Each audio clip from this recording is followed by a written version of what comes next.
నమస్కారం. మాగల్ఫ్ న్యూస్ కి స్వాగతం. ప్రతిరోజు 6 దేశాల తాజా వార్తలు మీకు అందించబడుతున్నాయి.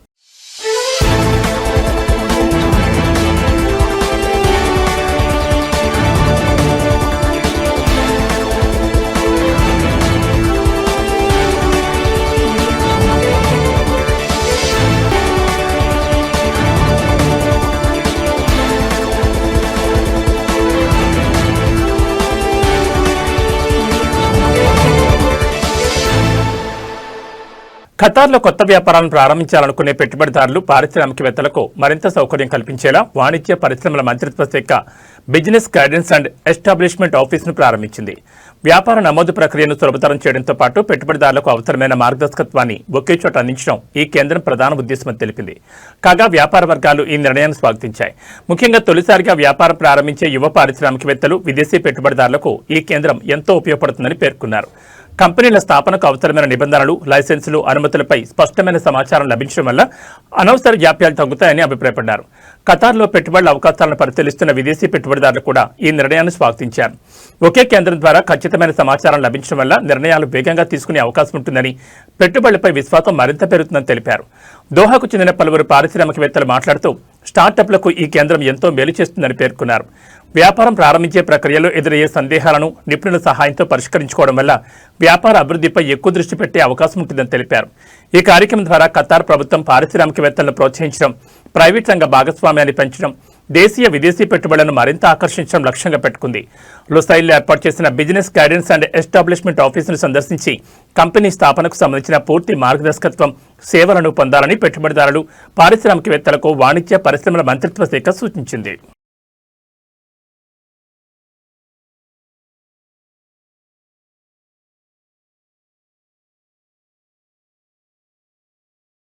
ఒమాన్లో ఆగస్టు 1 నుంచి పలు కీలక మార్పులు అమల్లోకి వచ్చాయి. ప్రజా రవాణా, డిజిటల్ ప్రభుత్వ సేవలు, బ్యాంకింగ్ నిబంధనలకు సంబంధించిన ఈ మార్పులు పౌరులతో పాటు ప్రవాసులపైన ప్రభావం చూపనున్నాయి.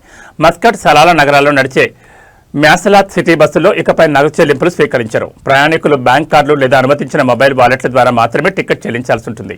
బస్సుల్లో ఎక్కే సమయాన్ని తగ్గించడం, సేవలను మరింత సమర్థవంతంగా నిర్వహించడం, డిజిటల్ చెల్లింపులను ప్రోత్సహించడం ఈ నిర్ణయం వెనుక ఉద్దేశమని అధికారులు తెలిపారు. ఒమాన్ ట్యాక్స్ అథారిటీ ఈ పోర్టల్ను ఉపయోగించేవారు ఇకపై THEQA డిజిటల్ ఐడెంటిటీ యాప్ ద్వారా మాత్రమే లాగిన్ కావాలి. పాత లాగిన్ విధానాన్ని రద్దు చేసి కొత్త భద్రతా వ్యవస్థను అమలు చేశారు. వినియోగదారులు ముందుగానే ఈ ఖాతాను యాక్టివేట్ చేసుకుని NFC సపోర్ట్ ఉన్న స్మార్ట్ ఫోన్ సిద్ధంగా ఉంచుకోవాలని అధికారులు సూచించారు. ఒమాన్లో నివసిస్తున్న వేలాది మంది భారతీయ ప్రవాసులపై కూడా భారత బ్యాంకింగ్ చట్టం 2025 ప్రభావం చూపనుంది. ఆగస్టు నుంచి అమల్లోకి వచ్చిన ఈ నిబంధనల ప్రకారం నిర్దిష్ట కాలం పాటు క్లెయిమ్ చేయని డివిడెండ్లు, మెచ్యూర్ అయిన ఫిక్స్డ్ డిపాజిట్లు, క్లెయిమ్ చేయని షేర్లు కేంద్ర ప్రభుత్వానికి చెందిన investor education and protection fund బదిలీకి చేయబడతాయి. అయితే ఖాతాదారులు తమ డబ్బును తిరిగి పొందే అవకాశం ఉంటుంది. కానీ ఇకపై బ్యాంకుల ద్వారా నేరుగా క్లెయిమ్ చేసుకునే వీలుండదు. IEPF క్లెయిమ్ ప్రక్రియ ద్వారా మాత్రమే దరఖాస్తు చేసి తమ నిధులను తిరిగి పొందాల్సి ఉంటుంది.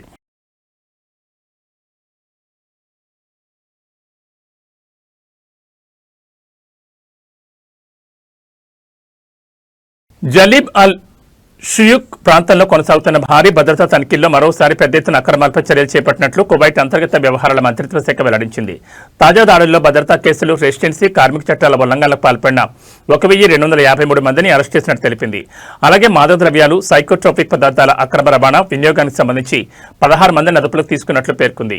మొదటి ఉప ప్రధాని, హోంమంత్రి షేక్ ఫహద్ అల్ యూసఫ్ ఆదేశాల మేరకు under secretary major general Abdul Wahab Al Wahib పర్యవేక్షణలో ఇతర ప్రభుత్వ శాఖల సమన్వయంతో ఈ ప్రత్యేక భద్రతా ఆపరేషన్ కొనసాగుతుందని అధికారులు తెలిపారు. జలీబ్ ప్రాంతంలో దీర్ఘకాలంగా కొనసాగుతున్న అక్రమాలను అరికట్టడం, ప్రజా భద్రతను బలోపేతం చేయడం ఈ చర్యల ప్రధాన ఉద్దేశమని వెల్లడించారు. ఇప్పటికే జరిగిన దశలవారీ దాడుల్లో అక్రమ నివాసాలను ఖాళీ చేయించడంతో పాటు రెసిడెన్సీ, కార్మిక చట్టాలను ఉల్లంఘించిన అనేక మందిని అరెస్ట్ చేసినట్లు తెలిపారు. ఖాళీ చేసిన భవనాలను తిరిగి అక్రమంగా ఆక్రమించకుండా నిరంతరం పర్యవేక్షణ కొనసాగుతోందని, నిబంధనలు ఉల్లంఘించే వారిపై కఠిన చట్టపరమైన చర్యలు తీసుకుంటామని స్పష్టం చేశారు. ఇలాంటి ప్రత్యేక భద్రతా తనిఖీలను దేశంలోని ఇతర ప్రాంతాలకు కూడా విస్తరిస్తామని వెల్లడించారు. Public authority for man power 6511 తనిఖీలు నిర్వహించి 1471 సంస్థల నిబంధనలు ఉల్లంఘించినట్లు గుర్తించింది. అలాగే 376 మంది కార్మికులను తనిఖీ చేసి అక్రమ వస్తు చెల్లింపులకు సంబంధించిన 129 కేసులను గుర్తించింది. వలస కార్మికుల ఆశ్రయ కేంద్రం నుంచి 110 మందిని డిపోర్టేషన్ విభాగానికి తరలించింది. జలీబ్ అల్ షుయుక్తో పాటు ఇలాంటి అక్రమాలు ఉన్న ఇతర ప్రాంతాల్లో కూడా తనిఖీలు కొనసాగుతాయని, ప్రజా భద్రత, శాంతి భద్రతల పరిరక్షణకు ప్రభుత్వం కట్టుబడి ఉందని కువైట్ అంతర్గత వ్యవహారాల మంత్రిత్వ శాఖ స్పష్టం చేసింది.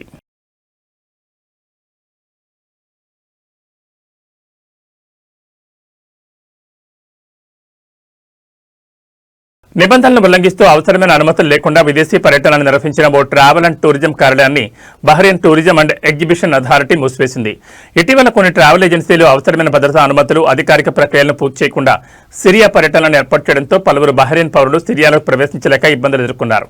ఈ ఘటనపై వచ్చిన ఫిర్యాదుల నేపథ్యంలో BTEA విచారణ చేపట్టి ఈ చర్యలు తీసుకుంది. విచారణలో సంబంధిత ట్రావెల్ ఏజెన్సీ అధికారిక లైసెన్స్, అవసరమైన అనుమతులు లేకుండానే టూర్ ప్యాకేజీలను నిర్వహించినట్టు తేలిందని అధికారులు వెల్లడించారు. దీంతో నిబంధనల ప్రకారం కార్యాలయాన్ని మూసివేసినట్లు తెలిపారు.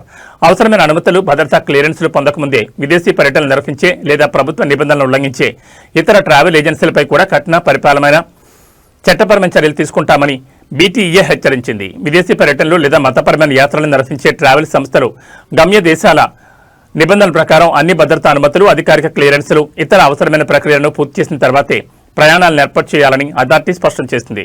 దీంతో ప్రయాణికుల హక్కులు రక్షించబడడంతో పాటు అనవసరమైన జాప్యాలు, ఇబ్బందులు నివారించవచ్చని పేర్కొంది.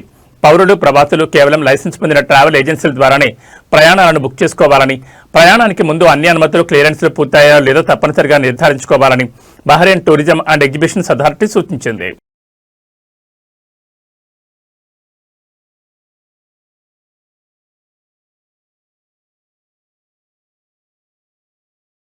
దుబాయ్ తమపై ఏవైనా క్రిమినల్ లేదా ఆర్థిక సంబంధిత ట్రావెల్ బ్యాన్లు, జనరైజేషన్ ఉన్నాయా లేదా తెలుసుకోవాలంటే ఇకపై పోలీస్ స్టేషన్కి వెళ్లాల్సిన అవసరం లేదు.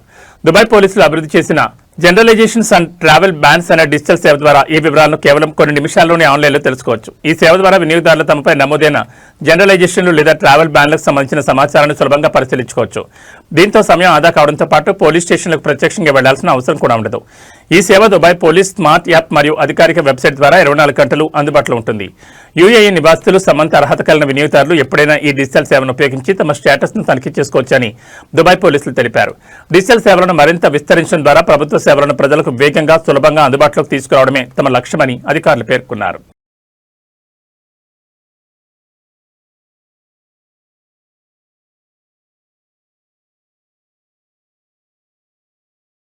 విజిట్ వీసాను సాధారణ రెసిడెన్సీ పర్మిట్ గా మార్చుకునే విదేశీయులకు 150 కువైటీ తినార్ ఫీజును కువైట్ అంతర్గత వ్యవహారాల మంత్రిత్వ శాఖ నిర్ణయించింది. ఈ మేరకు విదేశీయుల నివాస చట్టం అమలు నిబంధనలు సవరణ చేసింది.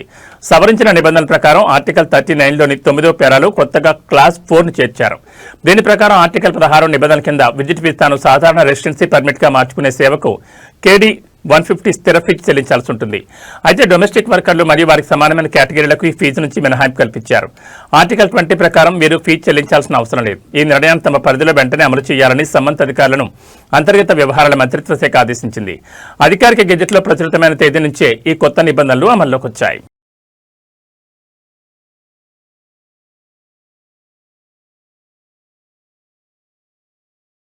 ఇవి మా గల్ఫ్ న్యూస్ విశేషాలు. మరో బులెటిన్లో మళ్ళీ కలుసుకుందాం. నమస్కారం.